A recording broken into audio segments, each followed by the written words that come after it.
Cortina d'Ampezzo, od razu przyznaję, oszołomiła mnie. Przepiękne są krajobrazy, szczyty Dolomitów, po prostu rewelacja. Dlatego chcę wam dzisiaj pokazać chociaż cząstkę. Cortina d'Ampezzo jest podzielona na 3 części. Można wydzielić część Montefalloria, najbardziej na prawo, w środku to Fana di Mecco, no i Lagaggioli Piccolo ze słynną 8. Na mapie ośrodka wygląda mniej więcej to oczywiście bardzo podobnie, no ale chciałem wam to pokazać, żebyście mieli jakby porównanie. A zaczniemy od części Tofana. Zbliżenie już na te stricte trasy i skupiłem się dzisiaj na trasach, które są tuż koło tras olimpijskich. Zaczniemy od trasy numer 31, gdzie na szczyt dostaniemy się krzesłem 3-osobowym na 2.303 i będziemy zjeżdżać na 2, prawie 100, czerwoną trasą numer 31. A ja wam jeszcze pokażę, jak wygląda wyjazd i jakby wyglądały też przygotowania, bo ja to kręciłem jakieś 3 tygodnie temu, już trasy Olimpia i Labirynt były zamknięte.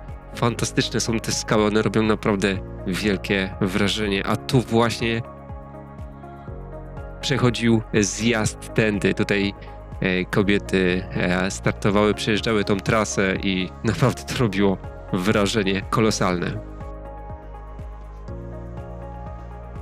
Jak zejdziecie z krzesła, takie macie fantastyczne widoki. Trasa zaczyna się powyżej wyciągu, tam widać taki język śniegu tej trasy i to właśnie tamtędy już kobiety zjeżdżały w wyścigu downhill, czyli zjazdu. Montefalloria. Chciałem wam pokazać mniej więcej, jak zlokalizować tą część Cortiny, gdzie też się jeździ. Tu mamy odbicie właśnie na trasy 35 i 36. Wjeżdża się tutaj tuż za krzesło i tam niestety ta trasa była zamknięta. Jest to zrozumiałe. Chcieli Włosi jak najlepiej to przygotować pod olimpiadę. Co to jedziemy równolegle, ale jednak jak widzieliście, różnica nachylenia, przynajmniej na porównaniu tych tras 31 oraz trasy 35, czyli olimpiki, potem przechodzącej w tak zwany labirynt, no to jest olbrzymia różnica. No i te widoki, o których ja wspominałem, które mnie urzekły naprawdę niewiarygodnie i tak naprawdę cały ten ośrodek tak wygląda, gdzie nie pojedzie się, to są fantastyczne skały i te szczyty wszystkie robią wrażenie olbrzymie. Na pewno pogoda i to słońce też pomogły, no i trasy też były świetnie przygotowane. Tutaj też będzie widać właśnie część trasy zjazdowej, no i fantastyczne te skały. Po lewej stronie mamy tak zwaną Rapenię, a po prawej stronie, tam gdzie przechodzi krzesło, to jest tak zwana Rabugella. A trasa niezbyt skomplikowana, różnica poziomu 200 metrów, 864, a jak widzicie nachylenie 23%, maksymalne 27%.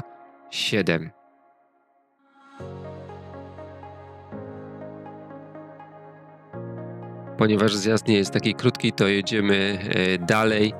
Będziemy wyjeżdżać krzesłem tym razem 4-osobowym koło 5 minut i będziemy zjeżdżać trasą 34 na dół na 1665 metrów.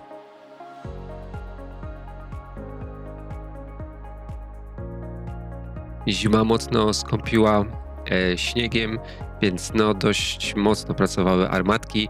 Tutaj widzicie właśnie trasę Labirynt. Też niestety nie była dostępna. No i jeszcze rzut oka na te wrota skalne, a my, żeby zjechać i dojechać do trasy 34, musimy się tutaj obrócić na drugą stronę i dojechać do głównej trasy.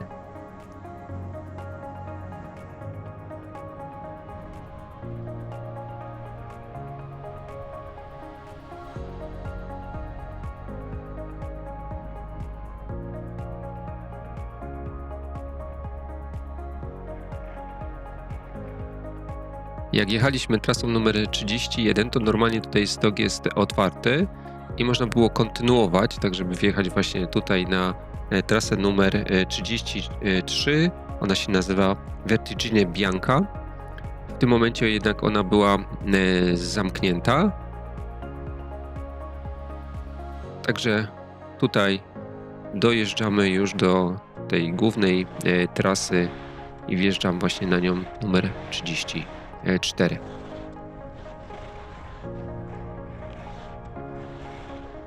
Z ciekawostek, to małe wzgórze, które przed nami jest mocno zalesione z językami takimi śniegowymi, czyli ze stokami narciarskimi, to właśnie na szczycie znajduje się początek kolejki, która wywozi nas w kierunku głównego szczytu, w kierunku Tofany.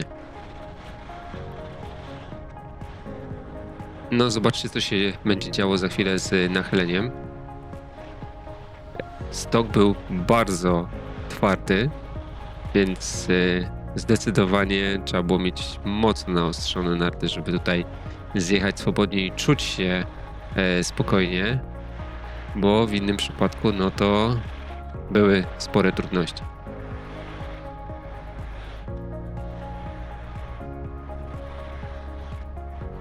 A przed nami, jak zobaczycie, jest górna stacja i za chwilę będę właśnie omawiał trasę z tamtego miejsca, bo właśnie tam klinczem, tak można prosto powiedzieć, 35 jest trasa, kontynuacja trasy 35 i trasy zjazdowej i tam też znajduje się meta. Ale to za chwileczkę wam będę w stanie pokazać. Najpierw musimy dojechać do dolnej stacji właśnie tego krzesła 4-osobowego.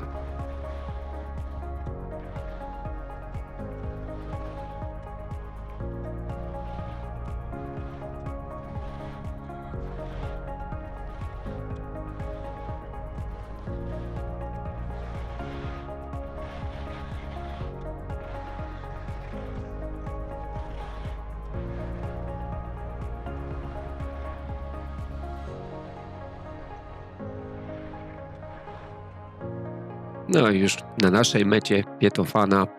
Różnica poziomu 423, jak widzicie, niecałe 1,5 km zjazdu, ale intensywność dość dużo. Zobaczcie, maksymalne nachylenie 59% w pewnym miejscu, średnie nachylenie prawie 30%. To nie jest prosta trasa, zdecydowanie. I ostre narty, krawędzie przede wszystkim. I ostatnia trasa, krzesło, wjeżdżamy 4 minuty 30 sekund. Krzesło jest oznaczone na mapie numer 19, ponieważ trasa była częściowo zamknięta, więc trzeba było, że tak powiem, objeżdżać to. I ciekawe, na trasie był tunel, co mnie trochę totalnie zaskoczyło. Nie wiem, czy to jest norma, bo dopiero pierwszy raz byłem w Cortinie, no ale to jest ciekawa sytuacja. A tutaj właśnie możecie zobaczyć, jak wyjeżdżało się kolejką na górę.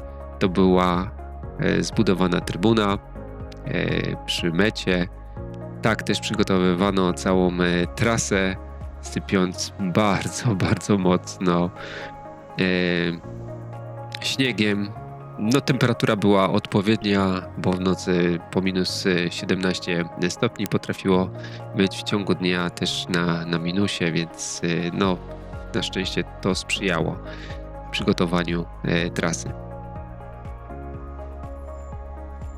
No i fantastyczne, ja cały czas to będę powtarzał, fantastyczne widoki, rewelacja po prostu.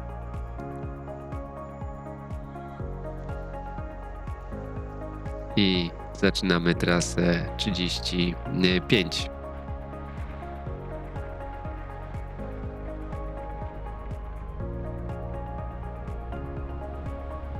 Przygotowanie tych informacji i odszukanie ciekawostek zajmuje sporo czasu, tak samo jak montaż takiego filmu, więc jeśli doceniasz tę robotę, link do kawy jest pod filmem. A ja po przejechaniu kawałka trasy numer 35 zostałem przekierowany już na trasę numer 29.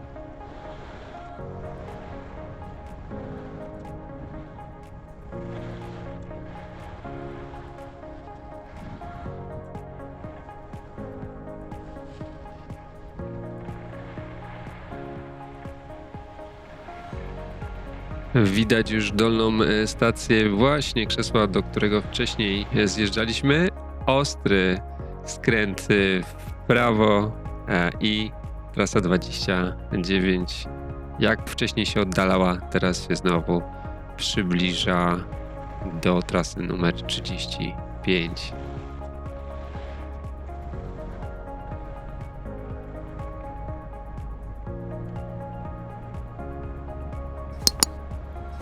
Oczywiście także z mojej strony zachęcam do subskrypcji, do lajkowania. Niech, że tak powiem, dzięki temu film się rozejdzie i większość osób, żeby miała dostęp i mogła podziwiać, bo Cortina naprawdę jest warta podziwiania.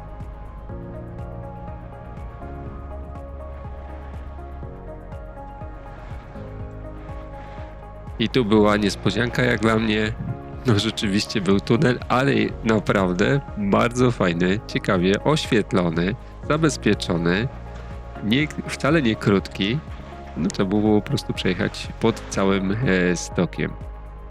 Jeszcze tutaj widać w kadrze lekko trybunę, no i oczywiście całe przygotowania końcówki tutaj tras narciarskich.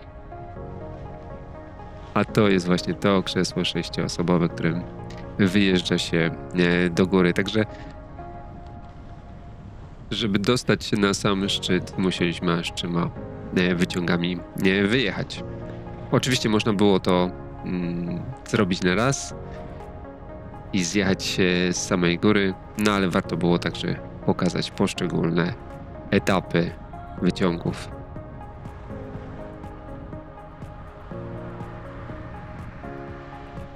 Tu już wjeżdżamy na drugą polanę i mamy tutaj nasz wyciąg. Dolna stacja to Fana Express. 288 metrów różnicy ze statystyk, 1828 metrów pokonaliśmy, 23%, więc bardzo prosta trasa takiego maksymalnego slope'u, a tak średni to około 16. Może ten film Was zachęci do odwiedzenia Cortiny. Zaznaczcie ją sobie na mapie, może się uda. A ja Was pozdrawiam i zapraszam na następne filmy. Cześć, Marek.